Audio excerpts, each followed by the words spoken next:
Beef ban के संदर्भ में हमने जो कानून तैयार किया था उस कानून को हाई कोर्ट ने संवैधानिक करार दिया है और इसलिए हम जो बात ये कह रहे थे कि हमारा कानून ये संविधान के तहत है, इसका किसी धर्म से लेना देना नहीं है, तो ये इसका संविधान से लेना देना है। आज उस बात को सर्वोच्च उच्च न्यायालय ने अधोरेखित किया है। दो चीज़ें उन्होंने उसमें जो हमारे कानून की थी उसको उन्होंने स्ट्रक डाउन किया है, जिसमें पहली चीज़ ये है कि पोजेशन, जो दूसरे राज्य में जहाँ पर बीफ बैन नहीं है, ऐसे राज्य का बीफ अगर इस राज्य में पजेस किया, पास में रखा, तो उसके ऊपर कार्रवाई हो सकती है क्या? तो उन्होंने कहा नहीं हो सकती।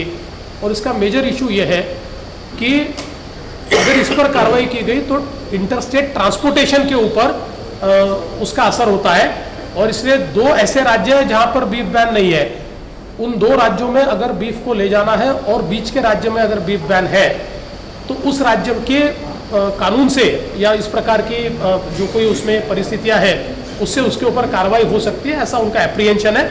तो उसके ऊपर हम निश्चित रूप से विचार करेंगे, आवश्यकता पड़ेगी तो उसको हम सुप्रीम कोर्ट में चैलेंज करेंगे। सर, दूसरी चीज़ उन्होंने ये कही है कि ये जो ऐसा क्राइम करता है, कोई भी व्यक्ति इस कानून के तहत अगर गुनाह करता है तो कानून में ये प्रावधान था कि जो गुनहगार है उसको अपने आप को निर्दोष सिद्ध करना पड़ेगा।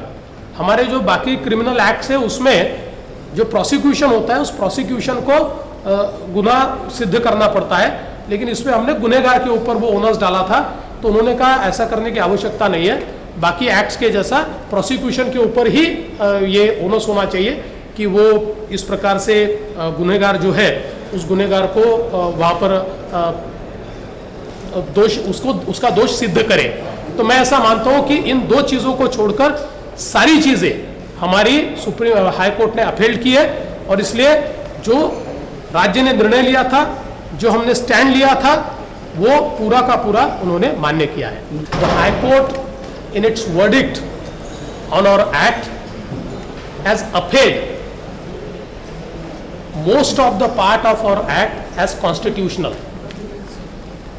So we have always taken a stand that this act is a constitutional act, is mostly vindicated by the Honorable High Court. Two provisions of our act have been struck down by the High Court. One provision is about the possession of beef which has come from another state, and it pertains to the interstate transportation where the state cannot regulate it. So on that issue we will consult our lawyers, and if needed we will go to the Supreme Court. The second issue which they have struck down in our act, the burden of proof or the onus of proof not to prove not guilty was put on the person who is charged as accused. In all other normal criminal laws, the onus or burden of proof is on prosecution to prove that the person is guilty.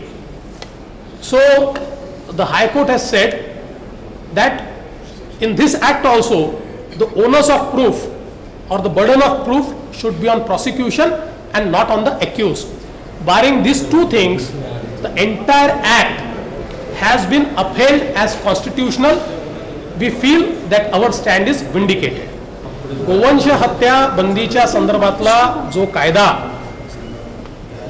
राज्य सरकारने केला होता त्या कायद्यातला बहुतांश भाग हा संवैधानिक आहे अशा प्रकारचा निर्णय माननीय उच्च न्यायालयाने दिला आहे।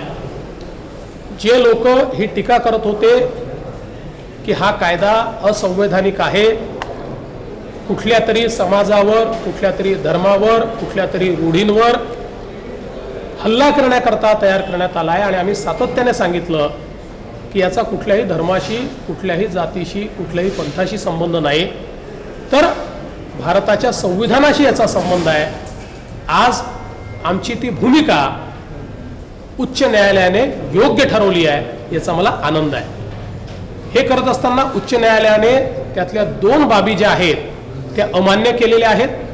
ज्यातली पहिली बाब ही दुसऱ्या राज्यामधलं गोमांस हे पजेस करण्याकरता, ते बाळगण्याकरता जी बंदी टाकण्यात आली होती ती त्यांनी मान्य केलेली नाही. आणि अजून डिटेल आमच्या हातामध्ये जजमेंट आलेलं नाही, पण त्यात मी जी काही माहिती घेतली त्यात विशेषतः इंटरस्टेट ट्रान्सपोर्टेशन रेग्युलेट करण्याचा राज्याला अधिकार नाही आहे आणि त्यामुळे त्याच्यातनं ते इंटरस्टेट ट्रान्सपोर्टेशन रेग्युलेट होत आहे असा एक मुद्दा त्यांनी मांडलेला आहे. दुसरा मुद्दा त्यांनी या ठिकाणी जो मांडला आहे तो या कायद्यामध्ये ज्या व्यक्तीवर आरोप आहे त्या व्यक्तीने तो निर्दोष आहे हे सिद्ध करावं अशा प्रकारची तरतूद आहे.